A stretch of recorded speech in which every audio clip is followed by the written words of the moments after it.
guys কি খবৰ মই অন্য এটা ভিডিঅ'লৈ আপোনালোকক স্বাগতম জনাইছোঁ আৰু আজি হৈছে সাপ বুলি হৈছে মই ৰাতি ভ্লগটো আৰম্ভ কৰিছোঁ আজি আমাৰ মানে দাদা PF টকা সোমাইছে তো সি আজি আমাৰ পাৰ্টি দিছে তো আমি দেখিছে ইয়াৰ আজি PF পইচা সোমাইছে নমস্কাৰ দে নমস্কাৰ অঁ এয়া আমাৰ নিপেন্দা এয়া আমাৰ এই ব্ৰইলাৰ কাটিং চলিছে ইয়াত আজি আমাৰ পাৰ্টি আছে পিতলে ধুনীয়া পাৰ্টি দিছে এয়া আমাৰ বৰ বাইদেউ জিজাজি দেলহিৱালা এয়া আমাৰ মাজু বাইদেউ জ্যোতিকা নমস্কাৰ দে নমস্কাৰ অঁ গাইছ মানে মাংস হেৰি কৰি আছে কিন্তু মছলা অনা নাই গতিকে মই দোকানৰ পৰা মছলা আনিছোঁ 4টা বলক গাইছ আমাৰ মাংস মুঠি হৈ গৈছে আৰু এয়া আমাৰ জুইত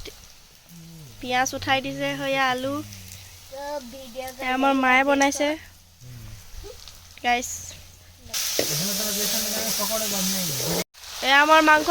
বক বক বক বক উতলিব আৰু অলপমান পিছতে তাৰপিছত এয়া আলু ঢালিব এতিয়া এয়া আমাৰ আলু দিছে এয়া মায়ে হাঁহি থাকে মই ভিডিঅ' বনালে গাইজ কালাৰটো কেনেকুৱা লাগিছে এইটো ক'ব অকণমান মানে ভালকৈ লিখি দিব যাতে আমাৰ মাক কোনোবাই যাতে অকণমান কণ্টেক্ট কৰে যাতে ক'ৰবাত বনাবলৈ নিমন্ত্ৰণটো দিয়ে গাইজ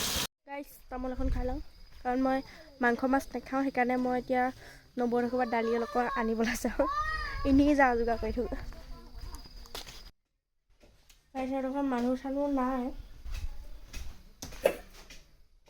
নিজে লৈ যাওঁ ইয়াতে এবাৰতে নিজে এয়া দালি নিজে উঠাই লৈ গুচি আহিলোঁ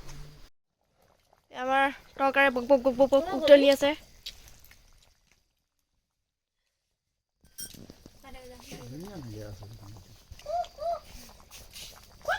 গাইছে মোৰ সুদা ভাত দালি ফেচবিন আৰু ভাজি আৰু আমাৰ ফাদাৰে খাই আছে মাংস তৰকাৰী এইটোও খাই আছে এয়া মাতাশ্ৰী খায়েগা অৰিহে মাংস গাইছ বাই বাই আৰু আজিলৈ